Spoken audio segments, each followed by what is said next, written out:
Hello, everyone. On behalf of the American Buddhist Study Center, I'm delighted to welcome you to this presentation. I'm privileged to be able to talk today about 3 books written by the 24th spiritual leader in succession, whose title is Monshu or Go-Monshu, the Monshu of Nishi Honganji-ha Koshin Ohtani. Between 2009 and 2014, the Monshu allowed the American Buddhist Study Center to publish English translations of his books, written originally, of course, in Japanese. In these books, the Monshu invites us on the path to a deeper understanding of our tradition, of our religion. And each book provides a unique perspective on gaining understanding that distinguishes it from the other 2 books. The first book, titled The Buddha's Wish for the World, is aimed at those of us who have religious temperament or a religious impulse, who seek meaning in life beyond material comforts. The second book, The Buddha's Call to Awaken, is a heartfelt sermon, I suppose, or plea for us to wake up to the shallowness and hypocrisy of modern life. The Monshu shows how a deep understanding of human nature, the understanding that arises in Shin Buddhism, can create for us a wholesome and significant way to improve our lives and the lives of others. And the third book, The Buddha's Gift to the World, presents a proposal originally to a group of Japanese university students for living an authentic Shin life according to the principles of basic principles of Buddhism, namely impermanence and interdependence, which allows us to open our hearts to the wisdom and compassion that Shin Buddhism exemplifies. I realize that not everyone who's tuned into the program today has a background in Shin Buddhism or in any Buddhism, perhaps. So I'd like to take just a few minutes to provide the background that will help us understand the rest of the presentation going forward. All 3 of the Monshu's books refer to the Buddha in their titles. Well, who is this Buddha? It's important to understand that this is Amida Buddha, the Buddha of infinite life and life, wisdom and compassion. This is what the Monshu says. This is the Buddha that cannot be measured. Immeasurable light symbolizes a light that will not be stopped from reaching people in despair. Immeasurable life expresses the life that transcends time. So this is the Buddha who is limitless and who illuminates us no matter who we are and wherever we may go. At this point, one might ask, well, wait a minute, is this the same Buddha that lived in history around 500 BC and whom we've come to think of as having the name Siddhartha Gautama, and after becoming Buddha was identified as Shakyamuni Buddha because he was a member of the Shakya clan in what is now Nepal? No, it's not the same Buddha. This is a Buddha that is present in the teachings of Shakyamuni Buddha. and in particular, a document or a sutra known as the larger Pure Land Sutra. In that teaching, Shakyamuni tells us the history and the meaning of Amida Buddha, the Buddha who vows and succeeds in delivering universal salvation. This idea of Amida Buddha ties together the three books. You can think of it this way. The wish of the Buddha is to provide or bestow or endow wisdom and compassion to all beings. His name itself, Amida, represents his call to us to awaken to reality. If we call and hear his call to us, we can develop a sense of tranquility, peacefulness in this very lifetime, and be assured that if we become concerned about life after death, if we're concerned for any meaning that succeeds us upon our death, nirvana is also promised in this tradition.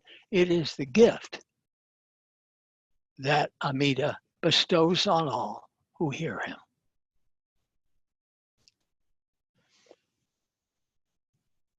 I mentioned the Pure Land Sutra. Well, what is the Pure Land? What does it mean? It's an important feature of Mahayana Buddhism that there are many Buddhas. You can find the phrase, for example, more Buddhas than grains of sand in the river Ganges. And in this vast tradition of Mahayana Buddhism, each Buddha is associated with a unique Buddha land, a place of the Buddha's own in the universe. For Amida Buddha, this land is called Jodo, and it lies far, far to the west.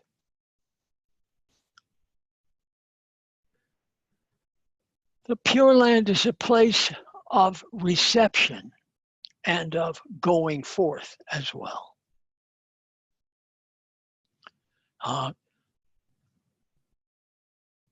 At the time of death, for the person who has called to Amida Buddha and heard the response, the tradition is that the person transports to the Pure Land, and that after one lifetime achieves or ends his travail of many lifetimes by entering nirvana. Now, of course, there's much discussion about this because these are not the kind of ideas that many of us are familiar with or feel comfortable about. In terms of honoring or taking refuge in Amida Buddha, is Shin Buddhism the only tradition that does this? No, by no means. Reverence for Amida Buddha, either by reciting his name or visualizing him in a meditative exercise, has been important in a number of Buddhist traditions. Shin Buddhism is a distillation, an ultimate distillation, we might think, of this reverence. Reciting the name, Namo Amida Buddha, I take refuge, I pay homage, I honor, is called calling the Buddha's name. And we will learn or come to understand that this is identical to the Buddha calling us. This is called the Nembutsu. Historically, Shin Buddhism was founded by Shinran Shonin, who lived in the 12th and 13th centuries. Born, raised, and then returning there at the end of his life to Kyoto, Japan. He had a very interesting and dynamic history, biography filled with a lot of challenges and difficulties. If you're interested, there's much biography. There are at least 2 biographies of him in English that you can learn a lot about him. What's the relationship between Shinran and the Monshu? Shortly after Shinran's death in the 13th century, his family established a lineage, the beginning of a tradition to keep his teaching alive. His grandson, for example, was the first Monshu. And this line of succession has been sustained over the course of the following centuries. As I mentioned before, Koshin Ohtani, the authors of our books, is the 24th Monshu, and his son now serves as the 25th.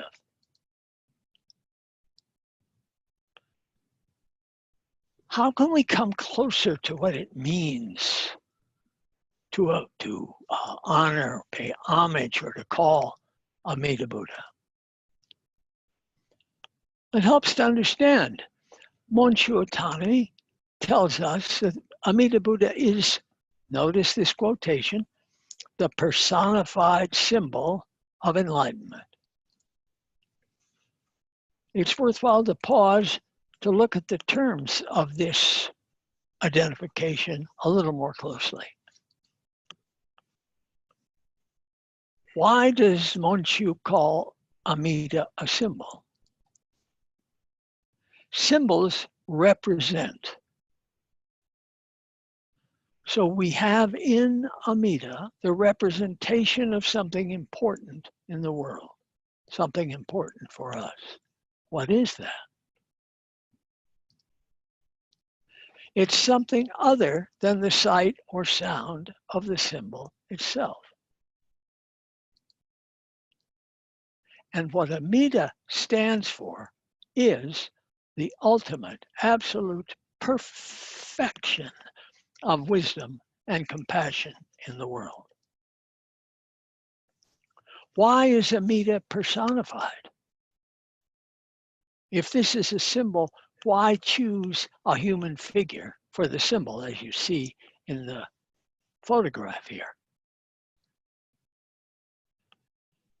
Ultimate wisdom and compassion is an abstraction, a very difficult concept to carry with us. We're really not capable of perceiving ultimate wisdom and compassion in its pure abstract form. But if it is embodied in an icon, in a recognizable form, then we can hang on to it, because that's really about as good a job as we can do in coming to grips with absolutes.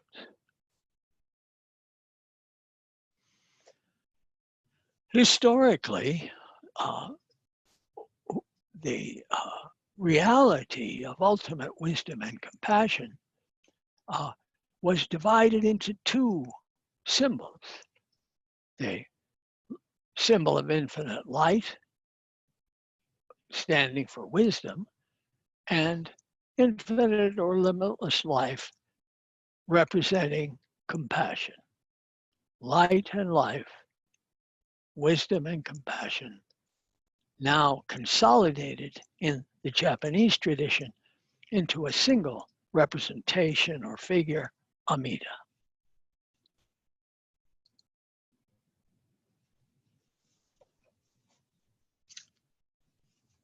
you'll recognize from other religious learning that you've done that such embodiments and figurations are not unusual in religions.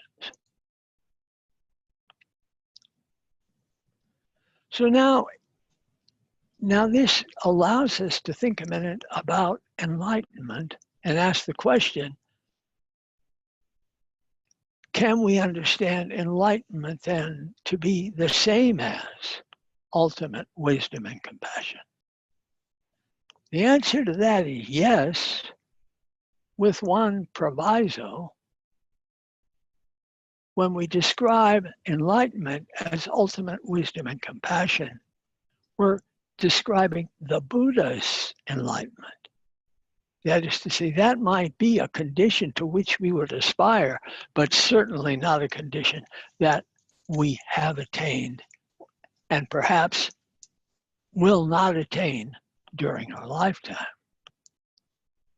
And certainly, we're not moving to a modern use of, quote, enlightenment, close quote, as being, for example, woke.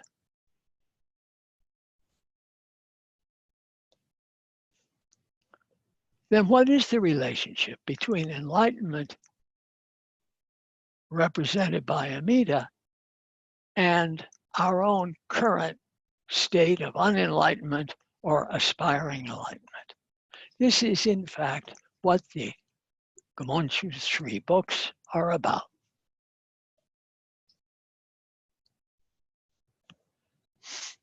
Here is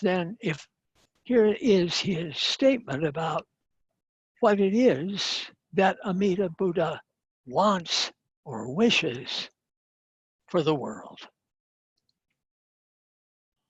That all beings entrust their mind and heart to him, to limitless wisdom and compassion. He says this, when we put ourselves in the situation where we leave everything to the compassion of Amida Buddha, it is then that a human being is liberated by the entrusting heart as the prime cause. It is through receiving Amida Buddha's heart of true wisdom and compassion that we feel our imperfect selves being supported and held. An indescribable feeling of relief and joy thus arises.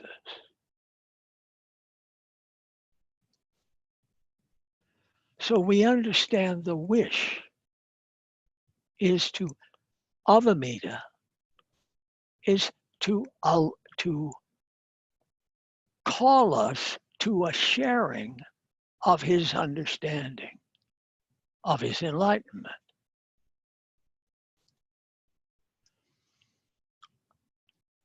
Now, in turning from his wish to his call, the Monshu now takes a step back and gives us a deep understanding of the Shin Buddhist teaching on human nature. And it is not a pretty sight. He says there is no limit to human greed. In the 1970s and 1980s, this period also witnessed an unbridled expansion of greed as we plunged ever deeper into the abyss of self-centeredness, where the only thing that mattered was feeding our own personal craving for more. Now, this is a harsh indictment of human nature. Is there a way to express it that doesn't seem like we're getting hit over the head with a hammer? Well, sometimes artists can do this, and cartoonists are pretty good at it. Consider this. Here's a guy who says, oh, I caught a moonbeam in the jar. How do I monetize it? Does that sound familiar? Have we gotten to the place in society where the value of everything is measured in our ability to cash it out? Is there anything that stands apart, stands sacred from the marketplace, from investment, from monetization?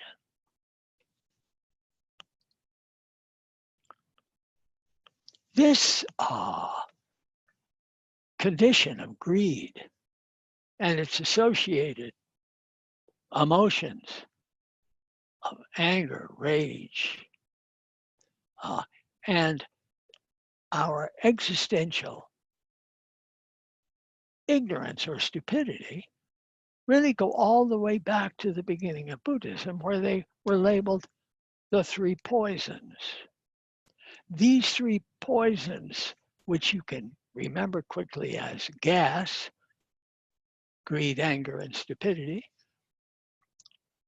underlie all of our afflictions.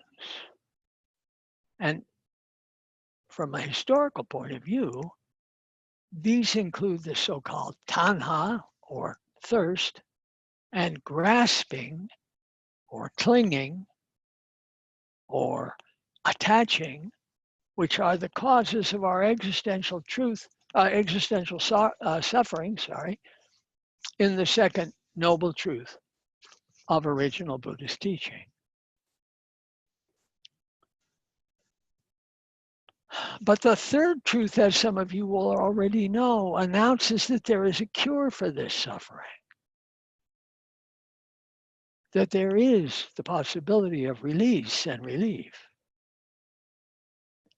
And the fourth truth tells us what that is. This is the Noble Eightfold Path, a path of life with 8 essential characteristics. One way to understand the history of Buddhism is that it's all about amending, changing, arguing about, expanding that fourth truth, what it is that needs to be between where we are now and and our aspiration for eventual awakening or enlightenment. What do we have to do? It is just that answer that Shinran took to an inevitable limit, to the final distillation of the Pure Land teaching. And the Monshu says it this way. First, he quotes Shinran. Foolish beings are full of ignorance and blind passion. Our desires are countless, and anger, wrath, jealousy, and envy are overwhelming, arising without pause. To the very last minute of life, they do not cease or disappear or exhaust themselves. And now, in his own words, the Monshu continues, awaken to the foolish nature of yourself. This is what Shinran Shonin is saying to us. The one problem I just cannot seem to resolve on my own is this karmic evil. Notice that Monshu is speaking about himself here. It's very personal. He goes on, as I am just an ordinary person who can't live without clinging to this karmic evil, this serves as a guideline for my liberation. Notice this is a very unusual thing to say. He says he's a person who clings to evil. And then he says, this character flaw is a guideline for spiritual liberation. That's a very puzzling statement. How can it be? What does it mean? The teaching here is that this growing awareness of human nature as deeply and ineradicably flawed opens the door to certain recognitions. First, ordinary humans cannot cure their existential suffering on their own. It's too deep, overwhelming, and ineradicable. And in part, that's due to its sources which are, after all, because we are embodied and evolutionary creatures, these elements of gas, greed, anger, and stupidity, have certain positive evolutionary consequences. We can't get out of this on our own. And I recognize on reflection that I am an ordinary human in this sense. This, totally appreciated, inevitably deflates egotism. My ego takes a blow. And that has always been the case. And though each person must discover and accept this on his or her own, it is a very, very widespread feature of human nature. This leads to a change in the individual who has contemplated it and brought this on board, as it were, and internalized this sense of one's nature. The change is in a realization that I am my own biggest problem and I need to get out of my own way. Wisdom and compassion are what are required. And that can be formulated or represented by the statement, let me open my heart. I call the Buddha. The Buddha is already calling me. I thank the Buddha as a symbol, as a representative, as a representation of wisdom and compassion. I express gratitude to that part of the world. Notice, I do not become holy. The Monshu says this, it is only when we encounter this Buddha mind that is wholly determined to work out our liberation that it becomes possible for the axis of our understanding to shift, getting out of our own way. And for us then to realize that we have no other choice to be liberated. There is a force in life that comes to the rescue of even those of bad karma like myself on the very stage of living in the teeth of life, that is living life in earnest. In other words, I continue to live as I am flawed, but I now have a new awareness. And this awareness begins with a frank acceptance of my flawed human nature. And then the deep sense of, and yet, wisdom and compassion operate in the world personally on my behalf. I simply look and learn to see how that is true every day of my life.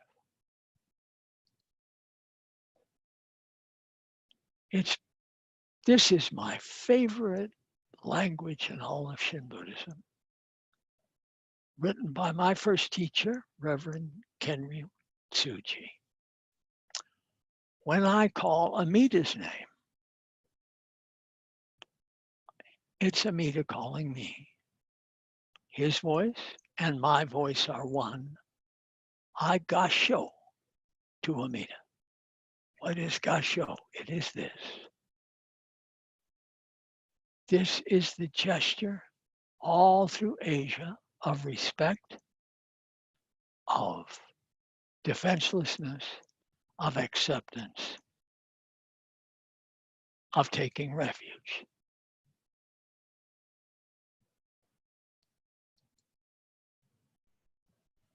So we know now about Amita's wish for the world. We understand that this wish is represented in his call to meet him through acceptance of his nature. That is to say, to appreciating, perceiving, seeing wisdom and compassion in the world, which is difficult if we are embarked on a course of greed and wrath, anger, jealousy.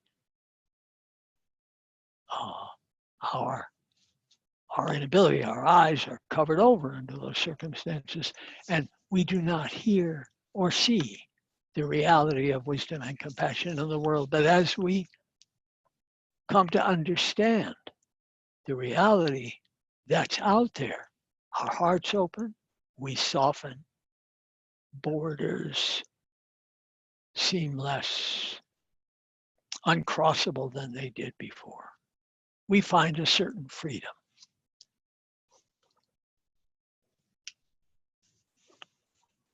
Now, in his third book, The Buddha's Gift to the World, the Monshu applies these basic Shin understandings to a wide range of topics. Here we'll take only two of these for some consideration. That's the Shin teaching of the so-called evil person and how that relates to personal character and morality. Shinran, in his very late days, was visited by a follower who had traveled for some distance to talk to him about the teaching and get clarification. The traveler ultimately wrote an account of the dialogue that he had with Shinran and added comments of his own. This was eventually published in a book, the title being in Japanese, Tanisho. Now in Tanisho, at one point, Shinran says the following. It's very widely quoted and quite controversial. Even a good person attains birth in the Pure Land. So it goes without saying that an evil person will. Now that just strikes us as odd. You will remember that at the end of the discussion, and in the discussion earlier, the Monshu said, in admitting that he was an ordinary person, a flawed person, that just that fact about him was the guideline to his awakening. This is a similar statement, but how does that fit? How does it work? Here from the Monshu in the third book, The Gift. The Shin Buddhist teaching casts light on the fact that all people are wicked. They're led around by their desires. They trample on the weak in order to live. They take the lives of plants and animals in violation of the precept against taking life. It is in this sense that all people are wicked. Notice, it is in this sense that people are wicked. It does not mean that we should work at being wicked, or that the wicked are considered to be privileged. So the paradoxical nature of Shinran's statement is kind of laid clear, made much more understandable when you understand that it is in the sense of our need to live in a certain way that our wickedness arises. That is to say, inevitably we take advantage of other creatures. Inevitably, we impose on our will on other human beings. It is that which causes sorrow, metaphorically, symbolically, for Amida Buddha, because in another way, it's necessary, but it shouldn't be valued.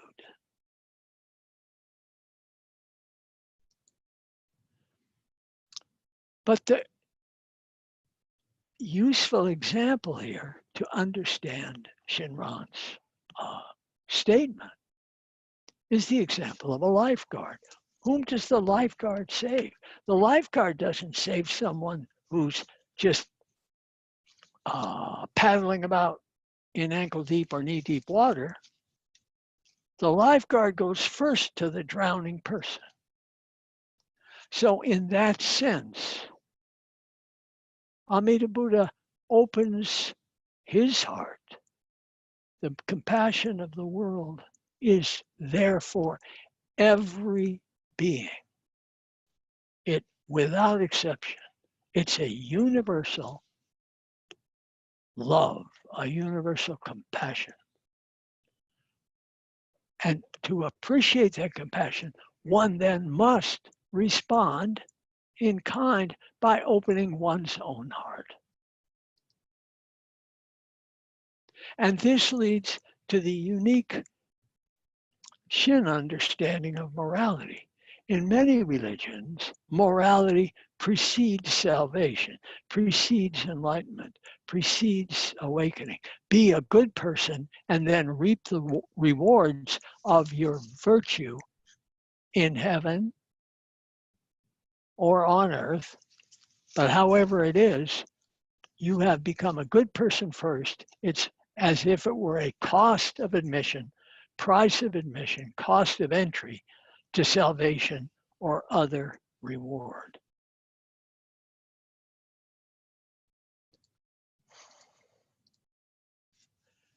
In Shin Buddhism, the reverse is true. It is when we realize our highly flawed nature, at the same time that we understand the basic Buddhist truths, we are led to open our own hearts for ourselves and others because of the circumstances of our life. So Shin does not create behavioral precepts and negative commandments. It doesn't set a barrier for admission to awakening.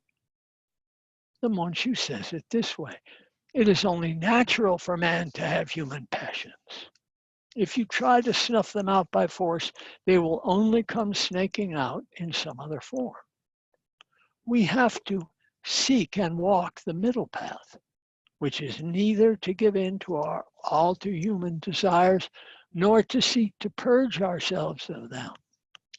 The key point here is that it is better for one to understand the predicament of having desires. Now, with that understanding, with a self-awareness and an appreciation of the promise, the vow, the ultimate gift that is there in the world for us right now without hesitation, we soften at the edges. We open up. We understand that others and ourselves are in the same boat, and that exclusions and prejudice and bias and hostility and greed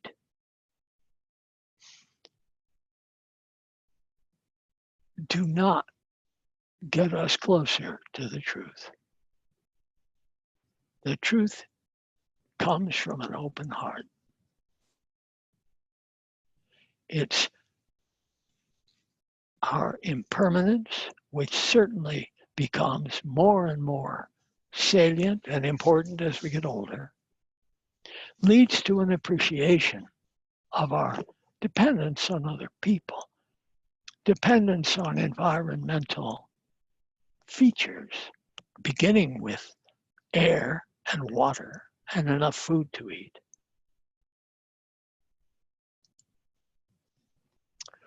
We are the evil person, each one of us. But just in that condition, aspiring to awaken to the call, we open our hearts to others, remembering that Amita's voice and my voice are one. It cannot be otherwise.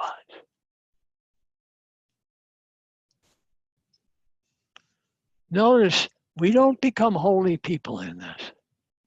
There's inevitably and always a constructive tension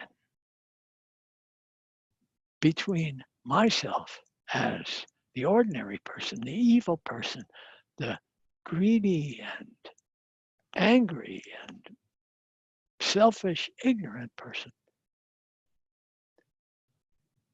yet aware of the presence of wisdom and compassion in the world. That tension creates the Shin Buddhist path. I've come to the end of the presentation, and I can do no better than to end with this quote from Lady Takeo Kujo, 19th century into the 20th century, ancestor of the Monshu. She was one of the daughters of the 21st Monshu. And she wrote beautifully and did much valuable work in Japan for women and for people who were suffering in various ways in a very difficult Japanese society of the time. Notice her humility. There is not a thing to be proud of in this worldly life when our karmic conditions dictate that we spend our lives chasing after illusions. We try to hide our spiritual poverty by wrapping ourselves in the finery of grand illusions. Exhausted, we must walk the dark path of suffering that stretches endlessly into the distance. How sorry I feel for people caught in this state. Now she expresses our human nature, and she expresses the humility and the sorrow that arise from appreciating things as they are. But then she goes on, when we openly lament the way we are, when we humbly place our hands in gasho from the heart,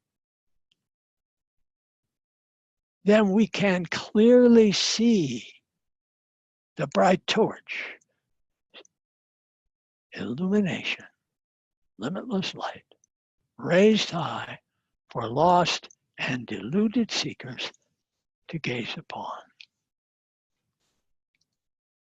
Namo Amida Butsu. Thank you very much for being here with me today.